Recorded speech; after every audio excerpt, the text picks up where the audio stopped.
نذرت قلت إذا تحصلت على المرتبة الأولى نبدأ في حفظ كتاب الله سبحانه وتعالى، ونصوم 10 أيام، ونسجد سجدة 20 دقيقة. كنت خايفة جدا، كنت خائفة جدا. لما؟ كنت أعلم بأن البكالوريا في حوزتي، لكن الخوف هو أني أتحصل على المرتبة الثانية. خوفي من أن أتحصل على المرتبة الثانية، لابد أني أتحصل على المرتبة الأولى، لابد الإثبات. كنت حابة نثبت شخصيتي، يعني كنت حابة نثبت قدراتي. وصلت إلى حد أني بكيت، كنت نرقد يعني أيام قبل البكالوريا، حكمتني الخلعة هنايا.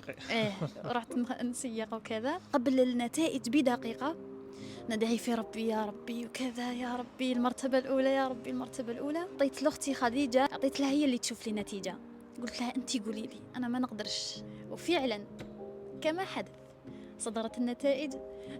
صرخت أختي، وبهذاك المعدل وقعت ساجدة لله حامدة شاكرة باكية. وتحصلت على المرتبة الأولى؟ تحصلت على المرتبة الأولى الحمد لله. الحمد لله.